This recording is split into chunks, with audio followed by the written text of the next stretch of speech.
युग का या यूं कहे विश्व का इतिहास है कि सनातन सत्य के ऊपर ही बहुत बार सत्ता ने आक्रमण किया, किंतु अंततोगत्वा सत्ता को सत्य के आगे नम्रीभूत होना पड़ा और सत्य हमेशा विजय लीला को धारण करता आया है।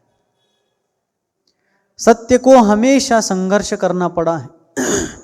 स्वयं को सिद्ध करने के लिए सत्य को हमेशा अनेक परीक्षाओं से गुजरना पड़ा है, किंतु किसी भी परीक्षा से गुजरने के बाद वह चाहे सत्व परीक्षा हो या अग्नि परीक्षा हो या धर्म परीक्षा हो या किसी भी प्रकार की परीक्षा हो, सत्यमेव जयते, यह भारत का जो ब्रीद वाक्य है, घोष वाक्य है, यह वास्तव में सार्थ है। क्योंकि उस घोष वाक्य का अर्थ है सत्यम एव जयते, सत्य ही जीतता है। शब्दशः अर्थ लिया जाए तो क्या अर्थ हो गया? सत्यम एव जयते, सत्यमेव जयते, अर्थात सत्य की ही विजय होती है। सत्य को अनेकों बार आक्रमण को झेलना पड़ता है, सत्य को अनेकों बार पैरों तले रौंदने का प्रयास किया जाता है, किंतु सत्य हमेशा शिखर पर विराजमान हो जाता है। यही सत्य की शाश्वत सत्ता है।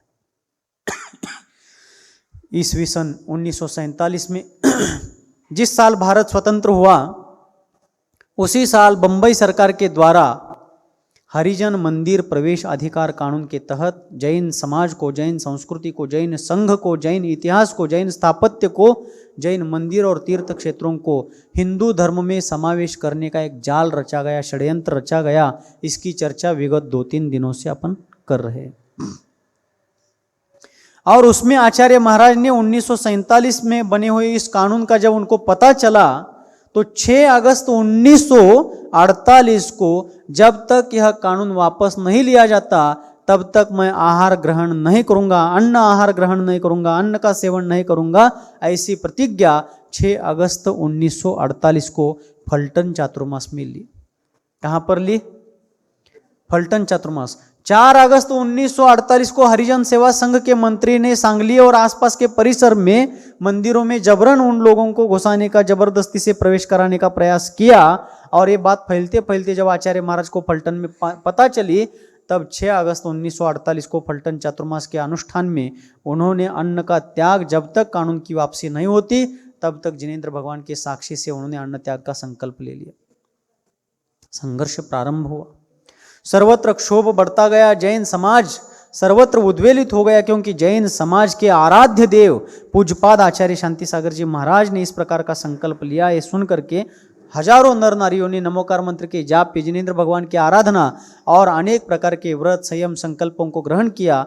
आचार्य महाराज के जो शिष्य मंडली थे, मुनिजन, आरिका, शुल्लक, ऐलक आदि लोगों ने भी अपने अपने सामर्थ्य अनुसार व्रत संयम को धारण किया। धर्मानुष्ठान, जिनेंद्र देव की आराधना आदि कार्यों को बहुत अंतरंग के साथ प्रारंभ कर दिया। कोर्ट में पेशी चालू हो गई। लोगों ने, जनप्रतिनिधियों ने, जैन समाज के बड़े बड़े प्रतिष्ठित लोगों ने इसमें हस्तक्षेप करने का प्रयास किया। और उसके साथ साथ तलकचंद शाह नाम के जो वकील थे फलटन के, वे और सर सेठ हुकुमचंद जी सोनी, भागचंद जी सोनी अजमेर वाले, ऐसे प्रतिष्ठित लोगों ने बहुत सारे प्रयास किए। और ब्रह्मचारी विद्वत वरेण्य श्री सुमेरुचंद दिवाकर जी आदि प्रतिष्ठित लोगों ने सरकार के साथ संपर्क करने का प्रयास किया। और तत्कालीन भारतीय राष्ट्रपति, भारत के प्रथम राष्ट्रपति डॉक्टर राजेंद्र प्रसाद जी से भी संपर्क किया गया। तब उन्होंने आचार्य महाराज से हमारा प्रणाम कहिए और यह कानून वापस लेने के लिए प्रयास सरकारी स्तर पर किया जाएगा, लेकिन जब तक वह कार्य नहीं होता है तब तक अन्न त्याग का संकल्प ना करें, आप आहार ग्रहण करें और हमारा नमोस्तु भी उनको प्रदान करिए, उनके चरणों में निवेदित करें। इस प्रकार की विनती डॉक्टर राजेंद्र प्रसाद, स्वतंत्र भारत के प्रथम राष्ट्रपति, इन्होंने भी की। उसके उपरांत मुंबई सरकार के तत्कालीन गृह मंत्री मोरारजी देसाई, जो आगे चल करके भारत के प्रधानमंत्री भी बने, उन्होंने भी आचार्य महाराज के चरणों में नमोस्तु निवेदित किया था और उनको परोक्ष रूप से प्रार्थना करी थी कि आप अन्न का ग्रहण करे और हमें आशीर्वाद प्रदान करे ताकि हम योग्य कार्य कर सके और जैन समाज के अस्तित्व की सुरक्षा के बारे में निष्पक्ष रूप से कार्य करते हुए जैन समाज को न्याय दिला सके। इस प्रकार सभी लोगों का सत्ता पक्ष में बैठे हुए जो अत्यंत निस्वार्थी राजनेता लोग थे, उन्होंने भी जैन समाज की संवेदनाओं को समझने का प्रयास किया। उसी समय पंडित सुमेरुचंद जी दिवाकर आदि लोगों ने दिल्ली में कांग्रेस के तत्कालीन अध्यक्ष पुरुषोत्तम दास टंडन आदि लोगों से संपर्क करके चीज उनके सामने रखी है, प्रसंग उनके सामने प्रस्तुत किया। तब पुरुषोत्तम दास टंडन राष्ट्रीय कांग्रेस के तत्कालीन अध्यक्ष, उन्होंने भी कहा कि मंदिर कोई क्लब नहीं है या खेल का मैदान नहीं है। जो चाहे बिना मंजूरी के मंदिर में जबरन प्रवेश करके उस मंदिर से संबंधित अनुयायियों को, उस मंदिर से संबंधित उपासकों की श्रद्धा को ठेस पहुंचाए, ऐसा अधिकार विश्व में किसी को भी नहीं हो सकता है। ऐसी बातें बड़े बड़े लोगों ने भी अंतःकरण पूर्वक कही। सभी ने आचार्य महाराज को आग्रह किया कि आप आहार ग्रहण किए करें, लेकिन आचार्य महाराज अपने संकल्प में दृढ़ थे। आगे 1949 का चातुर्मास फिर से एक बार कौलाना में हो गया। कहाँ कौलाना? नासिक जिले में जो मनमाड़ तहसील है, तालुका, मनमाड़ तालुका, वहाँ पर जो कौलाना शहर है, नगर है, वहाँ पर 1946 का चातुर्मास हो चुका था। अब 1949 का चातुर्मास भी आचार्य महाराज ने वहाँ किया। उस चातुर्मास में अशक्तपना के कारण, शारीरिक दुर्बलता के कारण उनको बहुत कष्ट हुए, लेकिन लिए गए संकल्प में उन्होंने किसी प्रकार की शिथिलता लाए बिना अपने भीष्म प्रतिज्ञा को निर्वहन करने का पूर्ण रूप से प्रयत्न किया। उसमें वे सफल भी रहे। 1950 का चातुर्मास चल रहा था। 26 जनवरी 1950 को भारत वर्ष को, भारत देश को, भारत राष्ट्र को अपना स्वयं का संविधान प्राप्त हो गया। इसलिए अपन 26 जनवरी को प्रजासत्ताक दिवस या गणतंत्र दिवस या प्रजातंत्र दिवस, लोकशाही का दिन, लोकतंत्र का दिन, डेमोक्रेसी डे ऐसा भी कहा जाता है उस दिन को। भारत को संवैधानिक स्वयं का अधिकार, स्वयं का संविधान प्राप्त हुआ उसी दिन। इसके तहत निरंतर जैन समाज प्रयत्न कर रहा था कि संविधान में जो लिखा गया है, संविधान के नियम क्रमांक 25 उसके उपनियम 2ब में और 26 और 29 में प्रत्येक धर्म को उनके परंपराओं का, रीति रिवाजों का, उनकी धार्मिक मान्यताओं का अपने अपने प्राचीन इतिहास के और धर्मशास्त्र के अनुसार पालन करने का पूर्णतः अधिकार है। ये संवैधानिक आधार से जैन समाज अपने इस अस्तित्व को सुरक्षित करने के लिए प्रयास कर रहा था। लेकिन आगे उस साल 1950 में आचार्य महाराज का चातुर्मास सिद्ध क्षेत्र गजपंता में चल रहा था और चातुर्मास के समाप्ति के दौरान, समाप्ति होने के बाद 28 नवंबर 1950 को एक बहुत दुर्भाग्यपूर्ण घटना महाराष्ट्र के सोलापुर जिले में घटित होती है। सोलापुर के जो कलेक्टर थे, जिलाधिकारी थे, उन्होंने जबरदस्ती से सोलापुर जिले में आने वाले अकलूज नगर में रात्रि के 8 बजे मंदिर के तालों को तोड़ करके हरिजनों को, चमारों को, मेहतरों को, उन जाति के लोगों को जबरदस्ती से मंदिर के ताले तोड़ करके प्रवेश कराया। और जो लोग जैन बंधु उन लोगों को रोकने के लिए वहां पर द्वार पर खड़े थे, तो कलेक्टर ने उन सभी को गिरफ्तार करवाया, जेल भिजवाया। उस घटना से जैन समाज आंदोलित हो गया, क्षुब्ध हो गया, सर्वत्र सनसनी फैल गई। और फिर उसके बाद मुंबई हाई कोर्ट में केस चालू हुआ। और मुंबई हाई कोर्ट में जब केस चालू हो गया, केस चालू होते समय मुंबई हाई कोर्ट के उच्च न्यायालय के उस समय के मुख्य न्यायाधीश थे एम.सी. छगला। कौन? एम.सी. छगला नाम के मुख्य न्यायाधीश मुंबई हाई कोर्ट के थे और उपमुख्य न्यायाधीश थे गजेंद्र गढ़कर। इन दोनों के खंडपीठ में जब कार्य चल रहा था, यह केस चल रहा था, तो जैन समाज का पक्ष रखने का कार्य उस समय पाटना, जो बिहार की एक मुख्य नगरी है, उस पटना के एक प्रसिद्ध अधिवक्ता अर्थात वकील P.R. दास, जो बहुत बड़े वकील थे, उतने कार्यमग्न रहते थे कि उनकी वकालत प्राप्त करना बड़ा दुर्लभ था, बड़ा कठिन था। तो कलकत्ता के सेठ गजराज गंगवाल ने उनको मनाया, उनको समझाया, जैन समाज के ऐसे संकट से अवगत कराया। तो उन्होंने उस केस को स्वीकार किया और मुंबई हाईकोर्ट में उन्होंने जैन समाज का पक्ष रखने का अपना कार्य, अपना दायित्व, अपनी जिम्मेदारी स्वीकार करके उन्होंने उस केस में जैन समाज की बाजू रखी। न्यायमूर्ति छगला और गजेंद्र गढ़कर के सामने उन्होंने जैन समाज की बाजू रखी। न्यायमूर्तियों ने जैन समाज का भी पक्ष सुना और सरकारी वकील थे एडवोकेट जनरल अमीन, उनका भी पक्ष सुना। जब दोनों पक्षों की बात सुनकर के जो बंबई सरकार के द्वारा हरिजन मंदिर प्रवेशाधिकार कानून लाया गया है वह हरिजनों के उद्धार के हिसाब से भले ही किया गया हो, लेकिन उस कानून के आधार से बहुत सारे राजनेता लोग अपने राजनीतिक करियर के लिए उस कानून का उपयोग करके जबरन जैन मंदिरों को, जैन संस्कृति को और जैन समाज को हिंदुओं के, हिंदू समाज के अंतर्गत उसको विलीन करके जैन समाज के अस्तित्व को समाप्त करके, जैन समाज की स्वतंत्रता को समाप्त करके उनको हिंदुओं में ही समाविष्ट करके सभी के लिए जैन मंदिरों को खोल देना चाहते थे। लेकिन न्यायमूर्तियों ने जैन समाज का पक्ष सुनकर के न्याय दिया, निर्णय किया। अभी तक अपन सुनते आए हैं, क्या सुनते आए हैं? कानून अंधा होता है और बहुत बार वह सत्य होता है। किंतु कोर्ट में यदि देखा जाए कि जो कोर्ट में, न्यायालय में न्याय देवता की एक मूर्ति रखी होती है, आप लोगों ने देखा होगा, हम कभी कोर्ट गए नहीं लेकिन उसके फोटोज वगैरह देखे हैं। उस न्याय देवता की आंखों पर एक पट्टी बांधी रहती है। क्यों?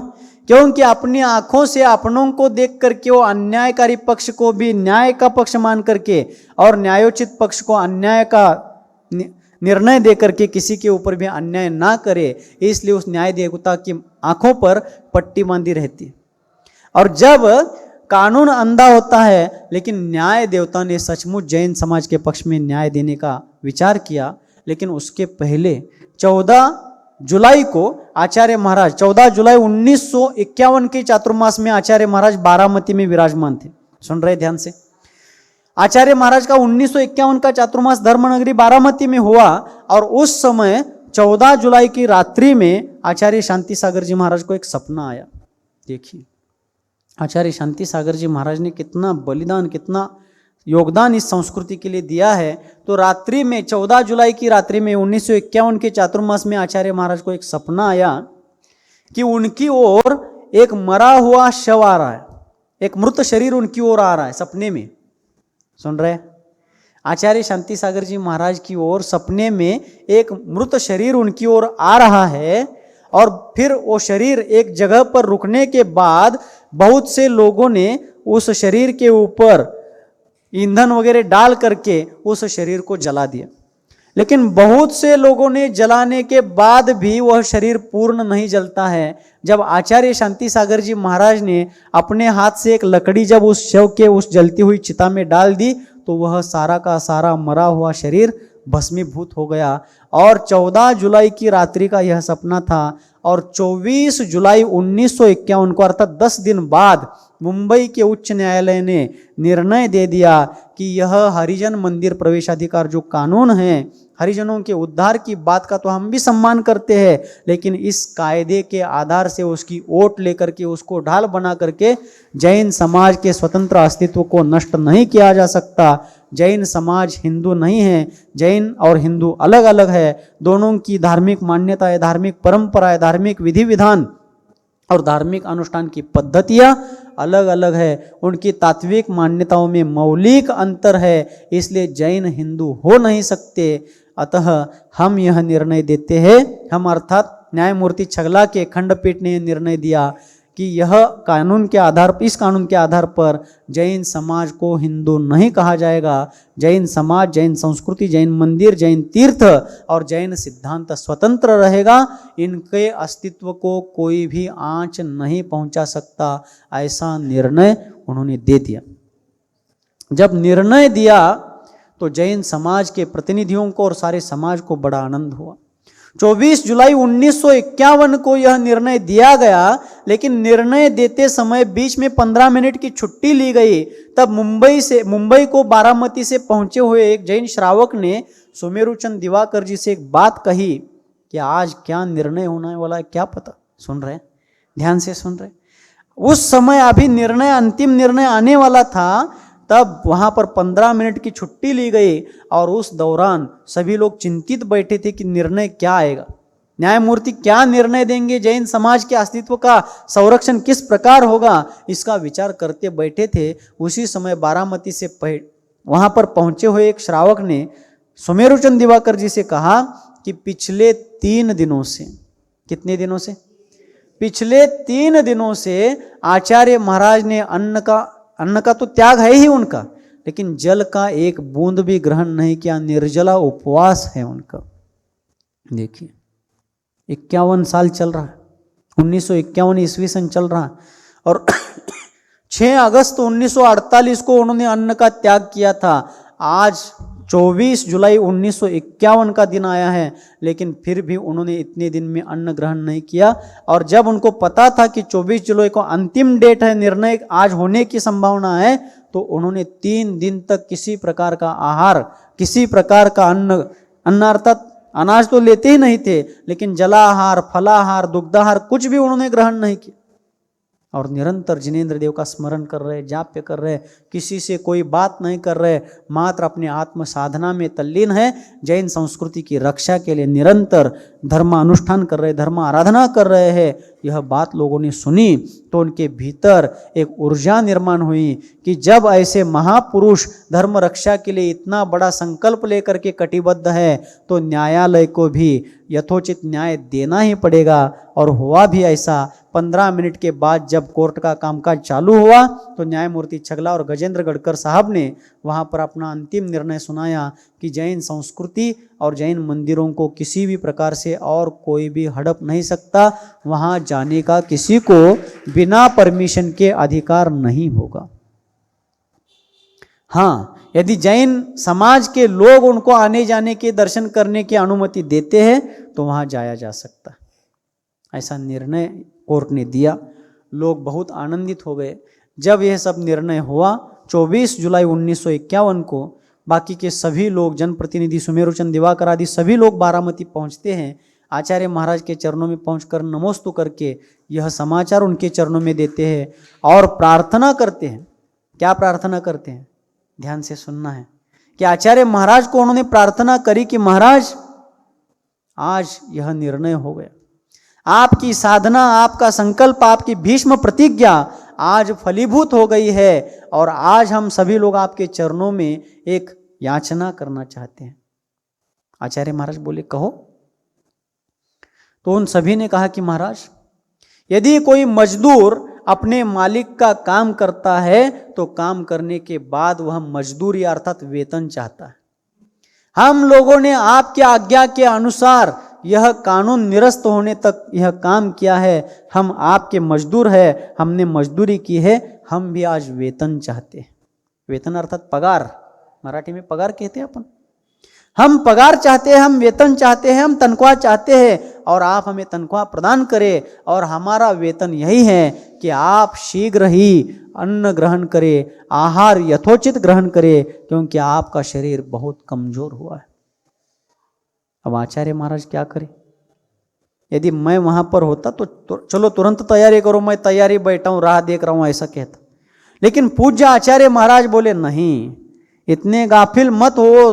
कोर्ट ने सिर्फ ऐसा कहा है, लेकिन जब तक हाई कोर्ट की उस निर्णय पर मोहर नहीं लगती है और सुप्रीम कोर्ट में सरकार को अपील करने की जब तक मुहलत समाप्त नहीं होती है, तब तक मैं अन्न ग्रहण नहीं करूंगा।